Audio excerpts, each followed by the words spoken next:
most sports polls, Villanova had nearly the perfect season and won their second title in 3 years, and USA Today Sports' Scott Gleason believes there's no reason the Wildcats can't go for another one next season.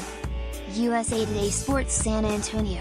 First Michael Bridges, then Omari Spellman emerged from the hugs and the confetti and ran toward the section behind the baseline where Villanova students were celebrating a national championship that played out more like a coronation. As Bridges and Spellman, then more teammates came over to salute their fellow students, hundreds of them in blue shirts all raised their arms, flashing 2 fingers. But for this Villanova team, entirely different in personality and purpose from the one that won a breakthrough title in 2016, a number that will resonate in history isn't 2. It's 17.7, which will now be entered into evidence for Villanova's argument not just as a national champion, but an all-time great college team.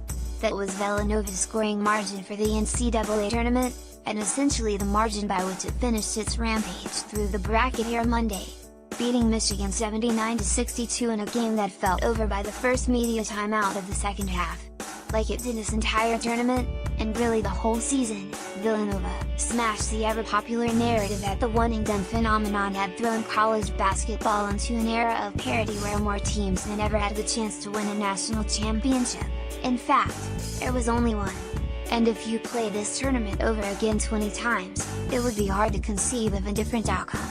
More, Dante DiVincenzo leads dominant Villanova past Michigan. More, Dante DiVincenzo leads dominant Villanova past Michigan. More, Villanova fans flood streets around campus to celebrate national title. When you look at the whole package, they have experience, which is rare in college basketball, shooters at every position, passers at every position and defenders, said Michigan coach John Beilein.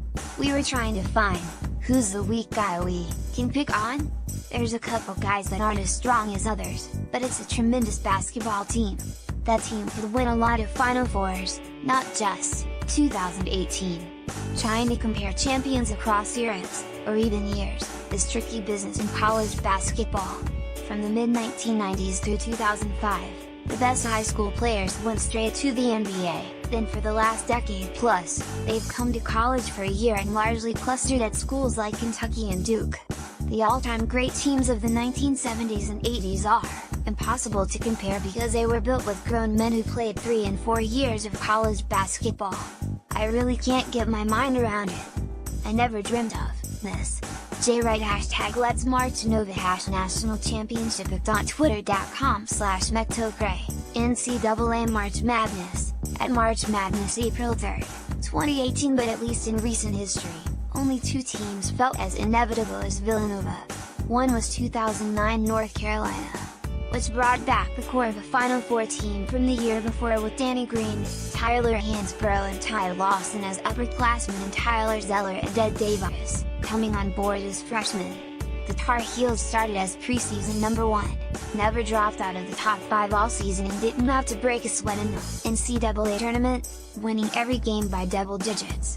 The only knock on their resume, and it's a small one, was losing to Florida State in the ACC tournament semifinals. The other team, in that category, was Florida's second consecutive title in 2007, which only occurred thanks to Joakim Noah, Al Horford and Corey Brewer all bypassing the NBA draft, a phenomenon that, rest assured, will never happen again. On the merits of its season and the dominance of its championship run, Villanova won every one of its postseason games going back to the Big East tournament by double digits. They absolutely belong in the conversation. Villanova started the season 13-0, finished 36-4, had a Ken Pomeroy offensive rating that was 5 points better per 100 possessions than anyone else in the country and didn't lose a single game when they had their roster available. The merits of Villanova's argument is not just a great team but a historic one are rock solid. Close. Dante DiVincenzo's 31 points were the most ever for a non-starter in a championship game and the first 30-point performance in a title game in 21 years. USA Today Sports. But in another sense, this Villanova championship goes into a category all its own because of the context in which it occurred. For the last several years, everyone in college basketball has been flailing around, searching for the formula that leads to success in an era where recruiting the most talented players means the roster will turn over year after year. Lately, Those teams have struggled to achieve greatness in the postseason, and programs with fewer NBA prospects but more continuity have generally risen above them. That trend has given rise to a binary theory of college basketball where the best teams are perceived to be weaker than their counterparts. In previous years, the result's more random. Even Villanova, as talented as it is, does not have a surefire future NBA star or even a top 10 draft pick. Bridges, according to most of the projections, will be on the fringe of the group. But at some point this season, Villanova didn't seem like a team that would be vulnerable to the typical NCAA tournament randomness because, to be blunt, they were just so much better than everyone else. "I don't think these kids will think we dominated the tournament," said Jay Wright, who is now breathing some pretty rare air with his second title. "They'll just think, we played Villanova basketball. We did keep getting better. We got better from the Kansas game. We got better defensively tonight." That's what they'll take pride in. Understandably, it's hard for Wright to see it the way the rest of us did. Coaches have tunnel vision, and they know what's working today may not tomorrow. But you could go as far back as early December, when Villanova ripped through Gonzaga by 16 points in Madison Square Garden, to see what was forming. Even when Villanova lost its first game on December 30th, it took Butler making 15 for 22 from the three-point line to beat them, and it was still a 6-point game with 2 minutes to go. That's what made this team so great. Even if Villanova didn't play us a game, you still had to do something special to beat them. "I thought after the West Virginia game, in the Sweet 16, I knew we had a shot," Wright said.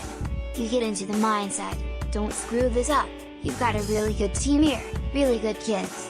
You've got a shot. And on the other side, it's a constant struggle, don't screw this up and then don't be afraid to fail. It's a struggle in your mind until 3 minutes to go tonight. That struggle is now over, and the new one will now begin in the chronicles of college basketball history."